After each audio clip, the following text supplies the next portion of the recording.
आज के इस लेसन में हम बात करेंगे नेगेशन ऑफ कंडीशनल स्टेटमेंट्स के बारे में। अभी तक इस कोर्स में हम नेगेशन की बात कर चुके हैं, पहले ही कंडीशनल स्टेटमेंट्स की भी बात कर चुके हैं। अब हम कंडीशनल स्टेटमेंट का नेगेशन निकालना सीखेंगे, इसके ट्रूथ टेबल बनाना सीखेंगे और देखेंगे कि इससे रिलेटेड क्वेश्चंस कैसे पूछे जाते हैं और उन्हें हम डील कैसे करेंगे। तो आइए फ्रेंड्स देखते हैं।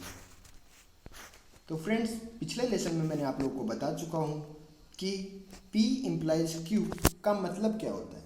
P इम्प्लाइज Q का अगर हम बोलें तो इसको मैथमेटिकली तो हम लिख सकते हैं इसको note P union Q।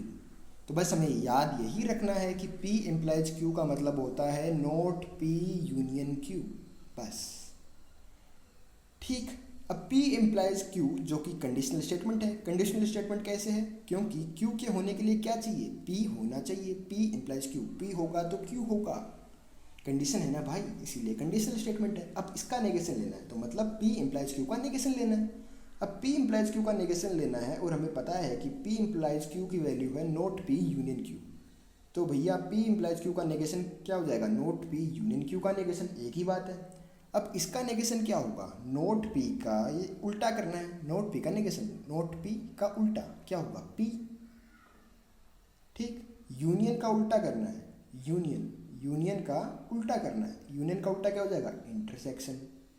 Q है, Q का उल्टा करना है तो क्या हो जाएगा? Note Q। तो सिंपली हमने नेगेशन लिख दिया। तो नेगेशन हम लिख चुके हैं, तो इसकी वैल्यू क्या आई? P इम्प्लाइज Q के नेगेशन की वैल्यू हमारे पास आई P इंटरसेक्शन नोट Q। ठीक है, सिंपल सा काम हो गया।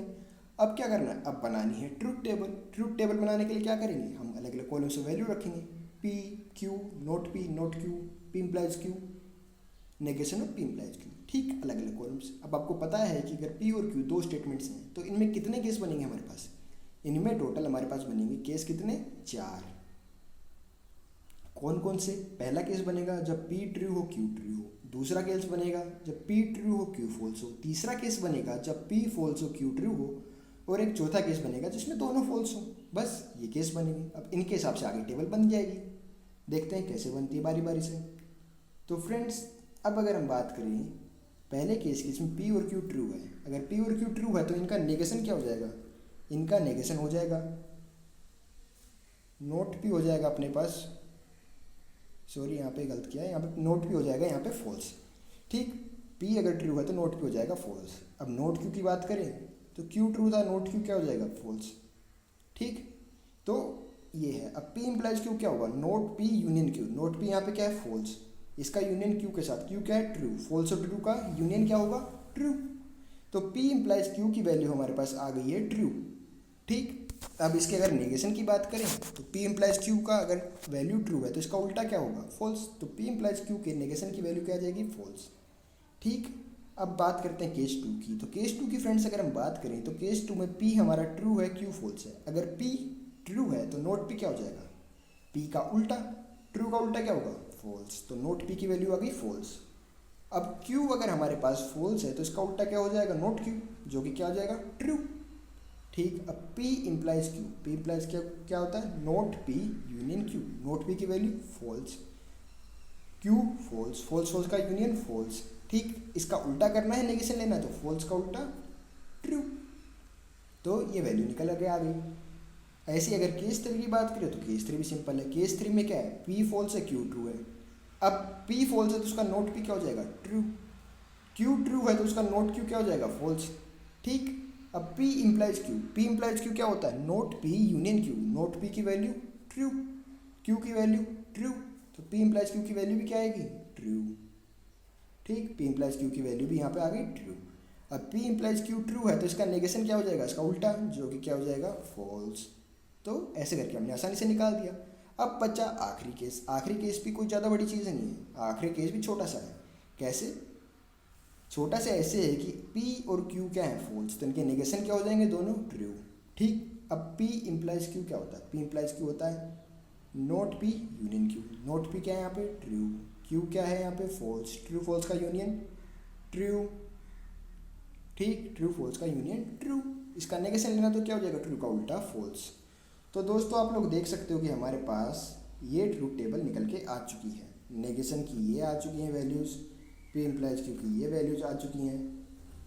तो हमारे पास ये सब आ चुकी हैं वैल्यूज। तो ऐसे करके हमने ट्रूथ टेबल बना दी। अब क्वेश्चन वाला जो पूछे हम देख के बता सकते हैं। आइए इस चीज़ को देखते हैं एग्जाम्पल के थ्रू। तो फ्रेंड्स, अब अगर हम बात करें यहाँ पे इस एग्जाम्पल की, तो आप लोग देख के बताना कि क्या है। ठीक, आपको समझ में आया कि नहीं आया? तो दोस्तों, अब आप लोग देख सकते हो कि हमारे पास क्वेश्चन है, right the negation of the following statements. हमें इन स्टेटमेंट्स का नेगेशन लिखना है। ठीक है, पहला एग्जांपल देखते हैं। पहला एग्जांपल है हमारे पास, Ravish is tall and therefore he is slim. तो आप लोग देख सकते हो कि ये क्या है, पी इम्प्लाइज क्यू। क्यों? क्योंकि कंडीशन क्या है स्लिम होने के लिए, कि वो टॉल है। तो हमने किया क्या, हम इन स्टेटमेंट्स को पी और क्यू में कैटेगराइज कर देंगे। तो हमने किया क्या, देयरफॉर से जो पहले स्टेटमेंट है रवीश इज टॉल, इसको हमने स्टेटमेंट पी का नाम दे दिया। ठीक, स्टेटमेंट क्यू की बात करें तो क्या हो जाएगा, ही इज स्लिम। अब क्यू का होना पी पे डिपेंड करता है। अब ही इज स्लिम, इसका अगर हम बात करें इसके नेगेशन की, तो इसका नेगेशन क्या हो जाएगा, ही इज़ नॉट स्लिम। क्योंकि स्लिम का मतलब क्या होता है, पतला। अब अगर स्टेटमेंट है कि वो पतला है, तो इसका उल्टा क्या हो जाएगा, वो पतला नहीं है। तो नोट क्यू क्या हो जाएगा, ही इज़ नॉट स्लिम। तो हमने यहाँ तक बात कर ली। ठीक, अब मेन चीज़ क्या करनी है, हमें नेगेशन लिखना है। और ये सेंटेंस किस टाइप का, पी इम्प्लाइज क्यू। तो पी इम्प्लाइज क्यू के नेगेशन की वैल्यू क्या हो जाएगी, negation of note P union Q. हम बात कर चुके हैं ना कि पी इम्प्लाइज क्यू क्या होता है, नोट पी यूनियन क्यू। तो इसका नेगेशन क्या जाएगा, negation of note P union Q. इसकी वैल्यू क्या आती है, पी इंटरसेक्शन नोट क्यू। ये तो हम बात कर चुके हैं डिटेल में अभी पिछली स्लाइड में, इसके ट्रूथ टेबल भी बना चुके हैं। तो हमें पता है कि पी इम्प्लाइज क्यू का नेगेशन की वैल्यू आती है पी इंटरसेक्शन नोट क्यू। बस अब वैल्यू रख दो। पी क्या था, रवीश इज टॉल। इंटरसेक्शन है तो इंटरसेक्शन के लिए क्या आता है, and Ravish is tall and आगे क्या लिखना है, नोट क्यू। नोट क्यू की वैल्यू क्या आती है, ही इज नॉट स्लिम। तो इस स्टेटमेंट का जो नेगेशन आया हमारे पास वो क्या आया, Ravish is tall and he is not slim. तो देखा सिंपली इसका नेगेशन आ गया। किया क्या, कुछ नहीं किया, पी क्यू में कैटेगराइज किया, नोट क्यू की वैल्यू निकाली और पी इम्प्लाइज क्यू के नेगेशन का फॉर्मूला लिख दिया, खत्म। दूसरा एग्जांपल आप लोग खुद करके देखिए। दूसरा एग्जांपल क्या है, if it is raining then the game is cancelled. ठीक है, पहला स्टेटमेंट क्या होगा, पी। पी क्या है, इट इज़ रेनिंग।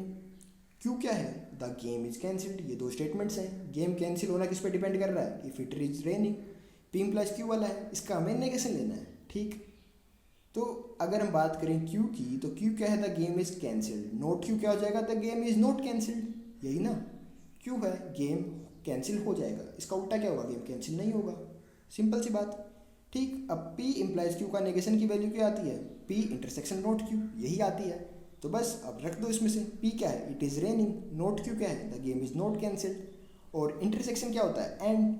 तो फाइनली हमारे पास इस स्टेटमेंट का नेगेशन क्या आ जाएगा, it is raining and the game is not cancelled.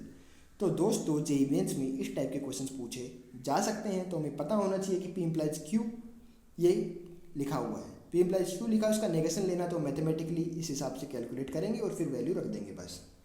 तो दोस्तों, ये था आज का लेसन जिसमें मैंने बात की नेगेशन ऑफ कंडीशनल स्टेटमेंट्स की। तो मैं उम्मीद करता हूँ कि ये वीडियो आपको पसंद आया होगा, अच्छे से समझ में आ गया होगा। अगर फिर भी आपको इसमें किसी भी तरह का कोई डाउट है तो आप कमेंट करके ज़रूर पूछ सकते हैं। और अगर ये वीडियो आपके लिए हेल्पफुल साबित हुआ है तो आप इसे लाइक कर सकते हैं और हमारे चैनल को सब्सक्राइब कर सकते हैं, ताकि आने वाले वीडियोज आप मिस ना करें। Thank you friends.